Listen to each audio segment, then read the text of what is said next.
Now I'm going to speed along the news here real quick because there's actually a lot more things coming out besides Project Veritas that's kind of being smothered by it. But regardless, that is a huge mainline news story breaking right now, and I think it should be exposed as much as possible because this is just a big deal, and it's just exposing how they lied to you. The WikiLeaks can also say that, but this is just pure, solid gold of video proof on how these people don't care about you, don't care about your family, don't care about what you think.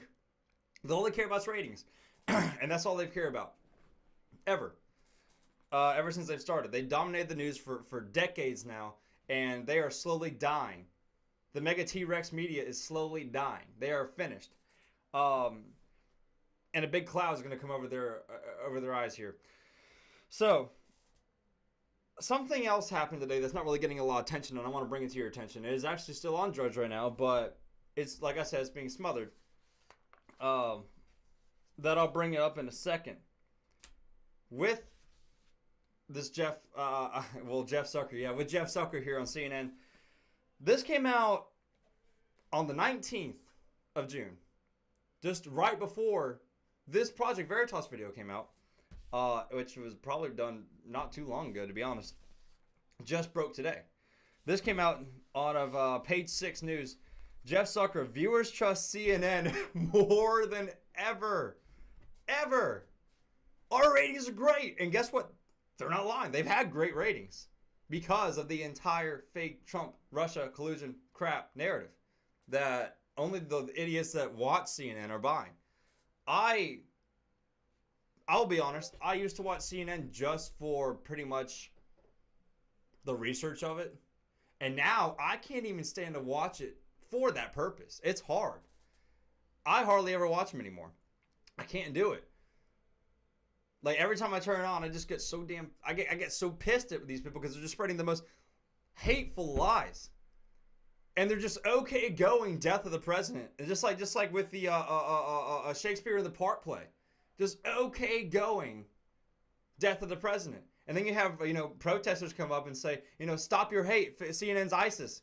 Going up on there saying that. And then you have Jack Posobiec going, pretty much in the crowd saying it's all, it's your fault. If Trump dies, his blood's on your hands. Steve Scalise's gun wounds, his blood is on y'all's hands. And it is. He was the Bernie brother that shot Steve Scalise. Thank God he's okay now. I think he's out of the hospital. I'm not sure. I'll have to look into that more. I remember the morning it happened. They had their own baseball game. This Bernie, old 66-year-old man comes out there with a rifle and starts bam, bam, shooting them off. And thank God no one died. But see, this is what the media, this is what the left and Antifa is pushing. This is what George Soros is pushing with his funded members. And Paul Ryan's also on the paycheck, by the way. The payroll. But this is exactly what they're doing. And they're not going to stop. I'm telling you, it's going to get worse. And people are like, you know what? I think eventually the Democrats are going to come to their senses. And, they'll get on the right side of history. You're damn right they will. They'll feel good about it, too. They'll know they're wrong. Because us conservatives, we're right. No, they're not. They're not. Let's just time out. They're not. And they never will. I'll keep saying that till the cows come home. They will never get on our side.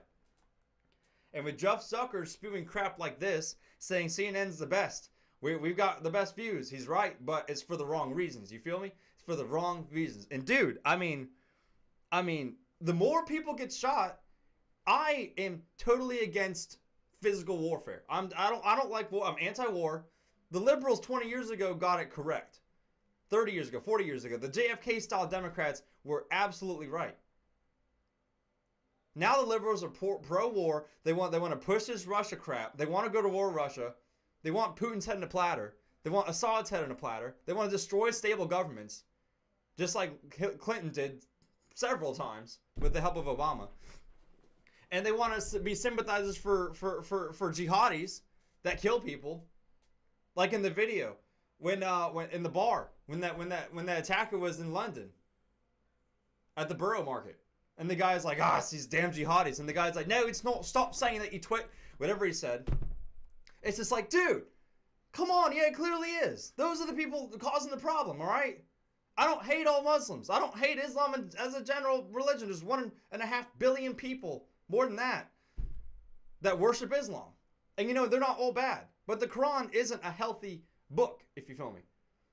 The excerpts I've read from it, I haven't read the entire thing. But from what, I'll be honest with you.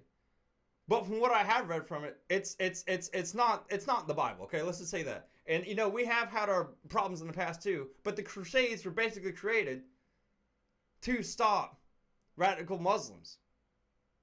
I'm not justifying what the Crusades did, but I'm saying that's why they were made. You see? Hamas was created in the United States.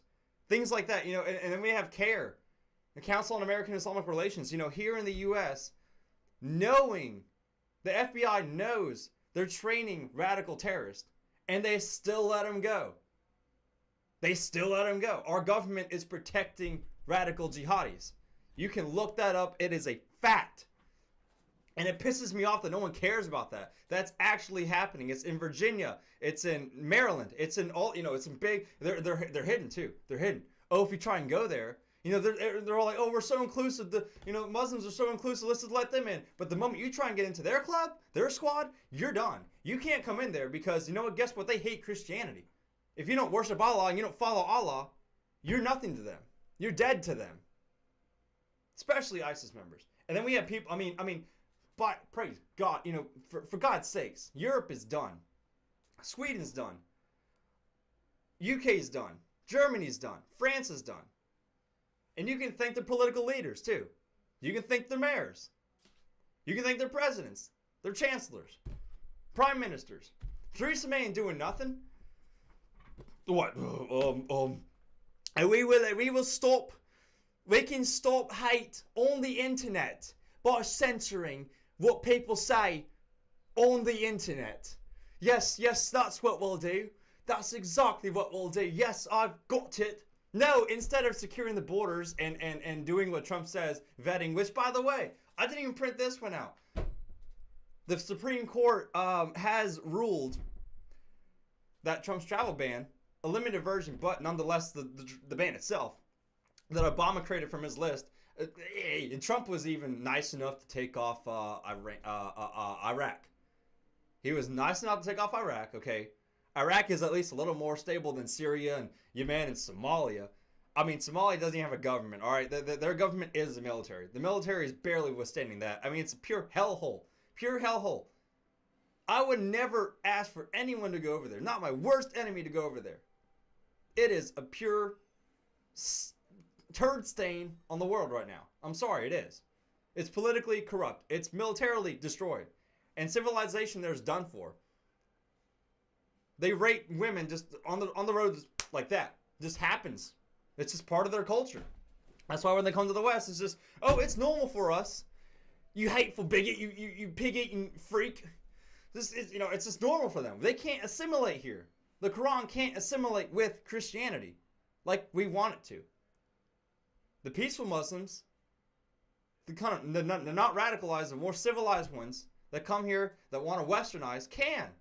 But these people that we want to let in, that liberals sympathize and start singing like Allah Akbar songs in Germany, we can't let that in.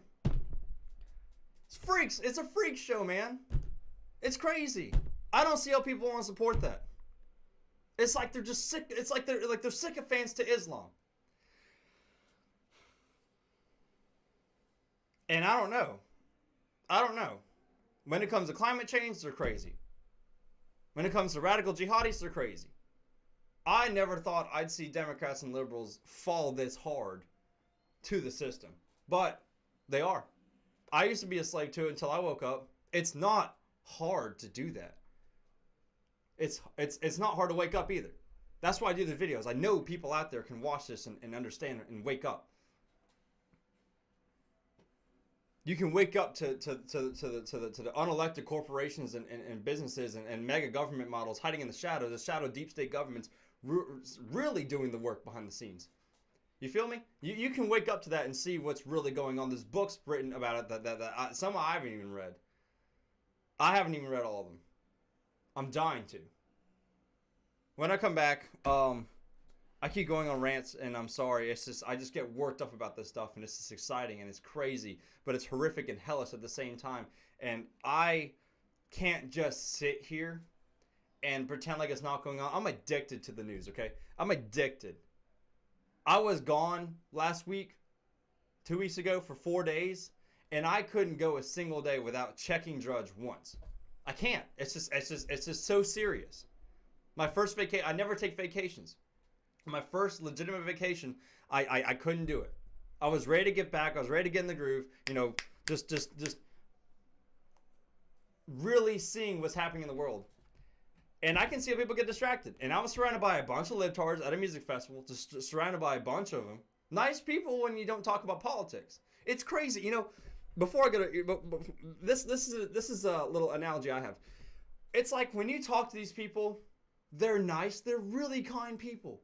But when you start bringing up, you know, then you start bringing up Trump and you start bringing a little bit of politics in there, they just, I mean, their fangs come out and they are just lashing at you, just absolutely trying to eat you alive. With like, oh, you xenophobic racist, you start just spewing that crap. And it's like, whoa, dude, like, where did that even come from? I'm sitting here just trying to have a normal conversation. I mean, we hardly, and you know what? I condemn the right-wingers, the crazy radical right-winger supremacists out there that commit crimes, just like that guy in South Carolina and that guy in Oregon or Seattle or Washington, whatever. The one that killed that Muslim woman or something. I didn't really look into those, but I condemn those people. I don't like that. I don't support that. And don't ever compare me to that, because I'm not like that. I'm saying I'm here. I'm rational. I know what's going on, and you should be too. Stay right with me. I'll be right back here on the Justin Comer Show.